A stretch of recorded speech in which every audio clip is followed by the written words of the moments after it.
We are the Little Rock Nine. We are 9 visions of Black excellence. We will go to school and we'll change the world. It'll be great.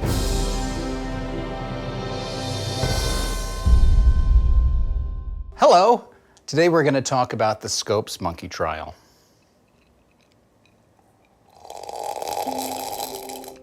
In 1925 in Dayton, Tennessee, the economy was tanking.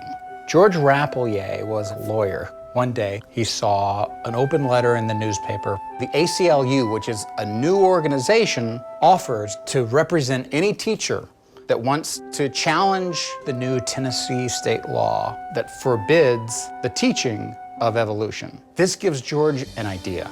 Hey, if someone locally challenged this law, it could become the trial of the century and it could help the economy in our little town that nobody knows about.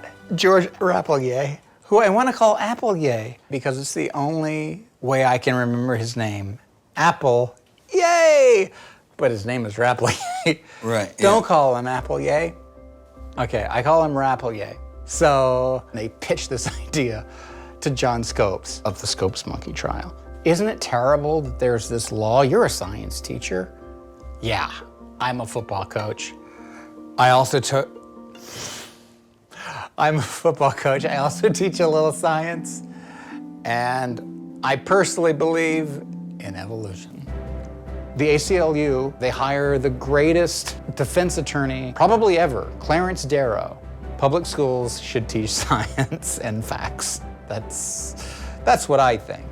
William Jennings Bryan comes in to fight for the Tennessee state statute, which he inspired. You can't teach evolution. Yeah, legally you can't teach it. On the first day of the Scopes monkey trial, William Jennings Bryan, why does that not sound like I'm saying it right? Williams Jennings Bryan says to the court, if evolution wins, Christianity goes. And to that, Clarence Darrow argued that Scopes isn't on trial, civilization is on trial. This was like a boxing match. This was the trial of the century, and for the first time, people were able to hear a trial on their radios. There was a point in the trial in which Clarence Darrow asked scientists to explain the theory of evolution. But the judge in the Scopes monkey trial was John Ralston, and he believed, I have been called on by God to be the judge in this case. So I don't care what all these scientists have to say. They can't give testimony. So Clarence Darrow decided, okay, all of my witnesses, they can't give testimony. So I'll ask someone who's an expert on the Bible to give testimony. Hey, William Jennings Bryan, I know you're on the other side of this case, but why don't you go on the witness stand and I'll question you about the Bible. Now, William Jennings Bryan was so excited about this. He was like, oh my God, I'm gonna destroy you as a witness. I will go on the witness stand. Now, the judge didn't want him to do this. The judge was prejudicial.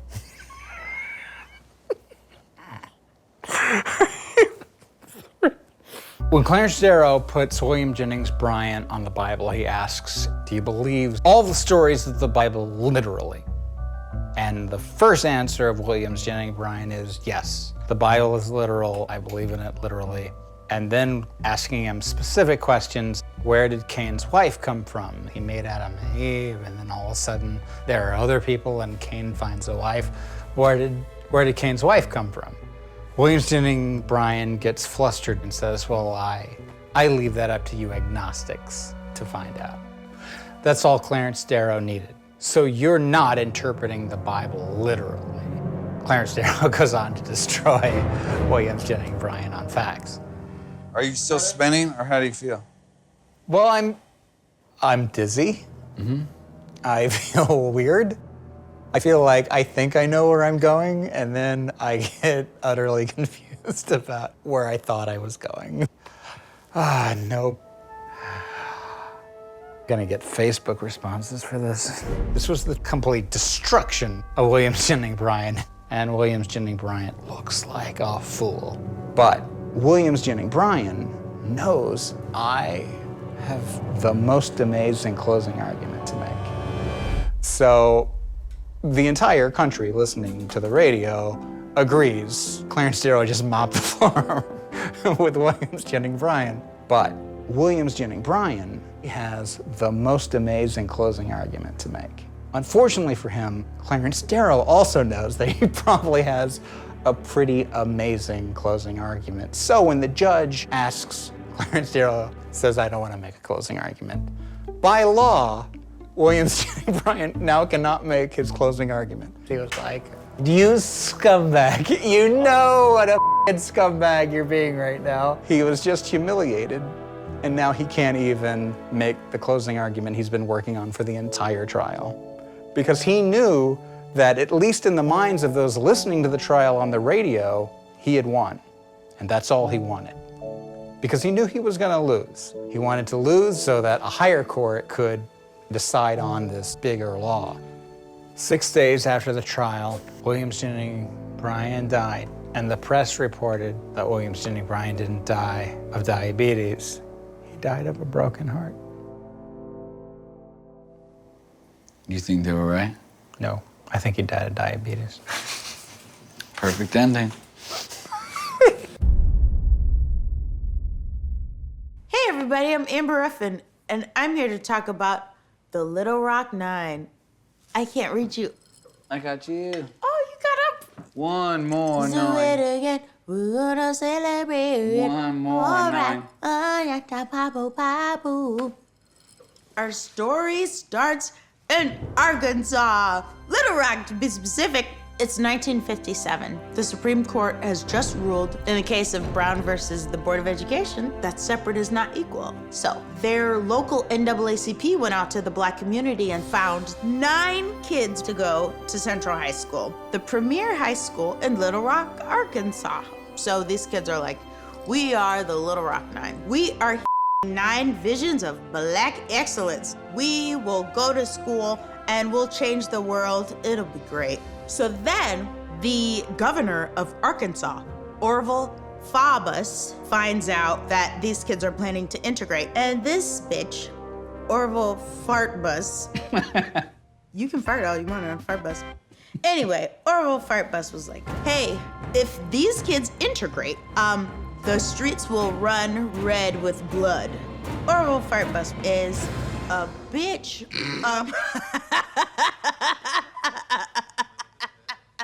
So then the kids show up to school on September 4th, 1957, the first day of school. The senior in the group of the Little Rock Nine is Ernest Green. And he is like, oh my gosh, there is an ass load of angry white people. This angry white mob was like, we don't like you. You need to go away. We are going to beat you up and hang you from a tree.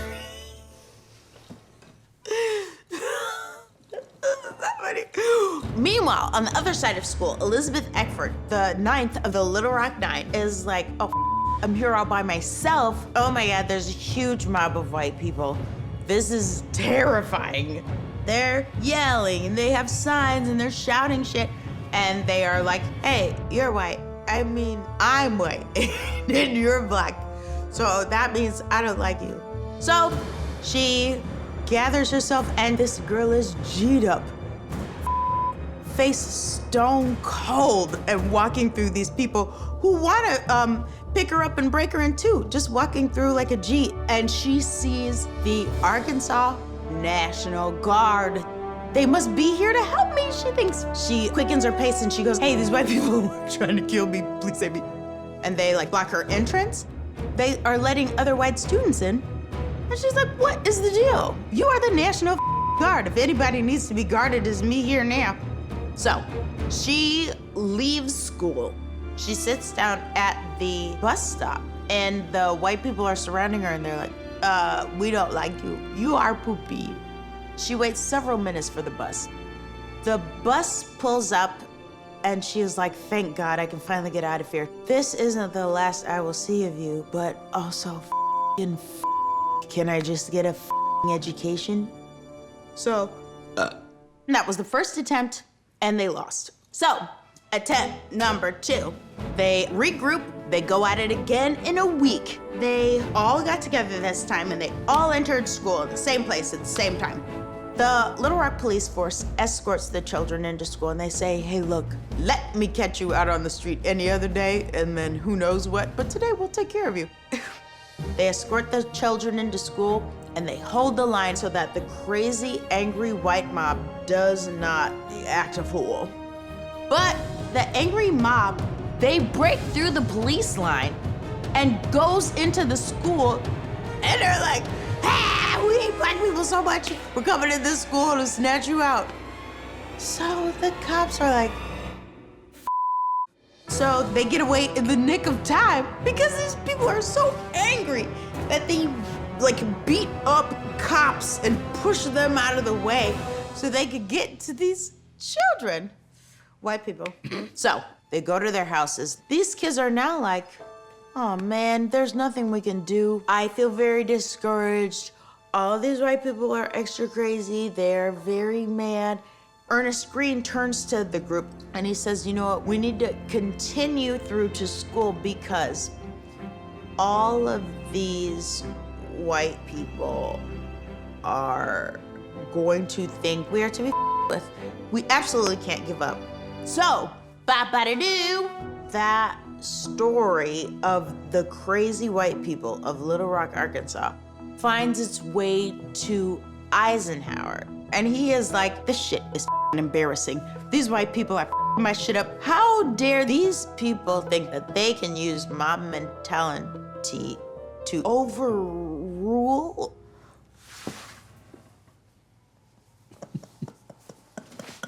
I mean, none of these words are words that have ever come out of my mouth. So President Eisenhower says, I'm gonna send in 1,000 troops from the 101st Airborne. Not 100 of them, 100 would have done it. Not 200, not 300, but 1,000 of these people.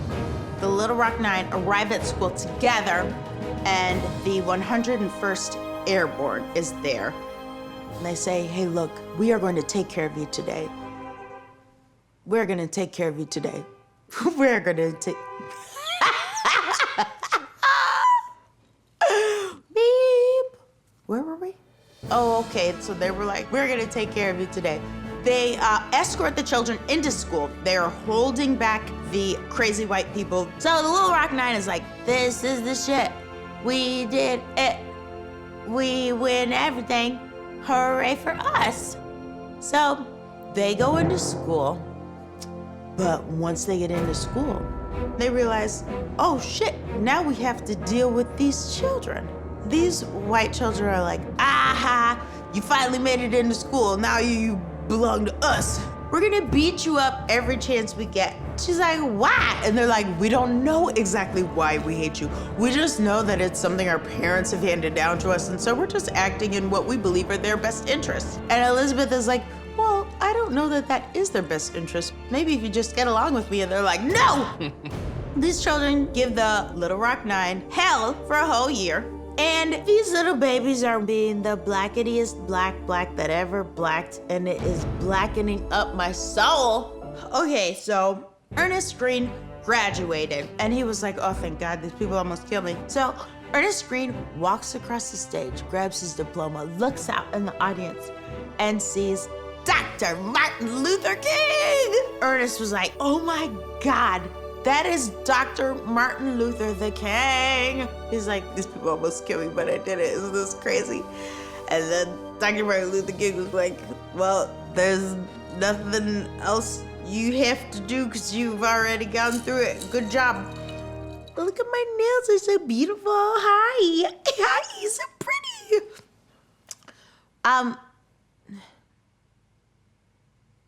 What was I talking about? Oh, okay, then the 40-year anniversary was in 1997. Oprah Winfrey had them on her show. And Oprah Winfrey was like, hey, Little Rock Nine, guess who I have on the show? The children that tormented you. And the bullies were like, look, back in 1957. We were little punks, but now we're cool dudes who love you, and we're sorry because we were mean to you, and being mean to black people is not cool anymore, so we just wanted to absolve ourselves of that. Their apologies were not up to 2019 standards. Their apologies were frankly bullshit. But the Little Rock Nine forgave them for all the terrible things they did. And that is more than I ever would have done. So in 1999, President Bill Clinton gave each of the Little Rock Nine the Congressional Gold Medal because what they went through was amazing. It's shocking that anyone went through it, much less children. Cannot point out enough that they were children. So, the Little Rock Nine wins. Everyone else is a piece of shit. The end. Racism's fixed and everything's fine. Oh, cool. Happy 2019. Isn't it cool? Happy 2019. I don't know what I was saying, but I love margaritas and black people. Hello, this is Solomon Giorgio, and today we're going to be talking about Mr. Fred Rogers. Won't you be my neighbor? Won't you be my neighbor? I would be your neighbor. Aw. So, starts in 1951. Fred McFeely Rogers. He watches children's TV for the first time. And for the most part, it's just slapstick. Guys throwing pies on each other's faces, windows being cranked, and whatever nonsense is happening is like, well, this is just garbage. Hot garbage, what are we watching?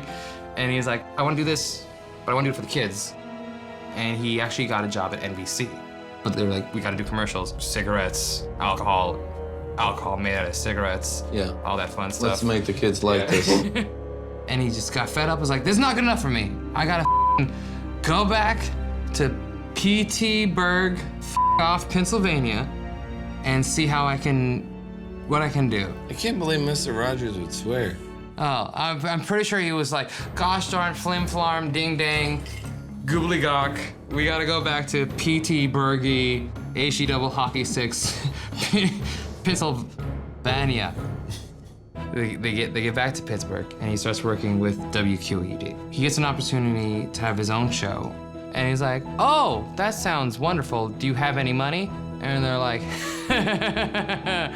no. So figure that out. And he's like, oh, great. We gotta do something with this tight budget. Maybe we should just do puppets. Puppets are tight. Everybody loves puppets. And he's like, all right, we're gonna call this Mr. Rogers' Neighborhood. We got the puppets, we got the land of make-believe, we got Mr. McFeely, the weird postman that I named after my middle name. And we're gonna make kids feel special. And he does that. And they started broadcasting on the public broadcasting station. And guess what he deals with again? Financial problems. Shit. He can't hide from them. They're everywhere. All right, I need to do a fundraiser. I guess I'll do a fundraiser in Boston. That's a good place for fundraisers to happen. And surprisingly, out of nowhere, 10,000 people just show up.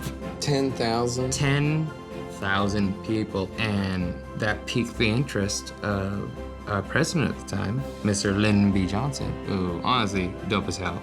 Hey, I'm gonna set up the Corporation for Public Broadcasting. You get to have $20 million. So Lyndon B. Johnson's like, peace. And then Richard Nixon showed up and he was like, oh, the Vietnam War is happening. I'm gonna cut the funding. But before Nixon could take all that money away, they had to have a Senate committee hearing led by Rhode Island Senator John Pastore. This is when Mr. Rogers slides in. Like, the part of me is like likes to imagine Mr. Rogers just moonwalking into the committee hearing.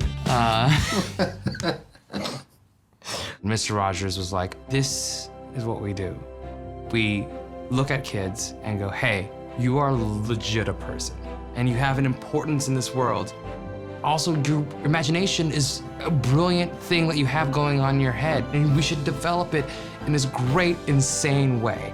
He spoke the words of the song that he wrote about what to do when you're mad. He's like, well, what do you do when you're mad? Do you want to punch a wall? Do you want to rip your mama's hair out? Do you want to kick your kid sister in the face?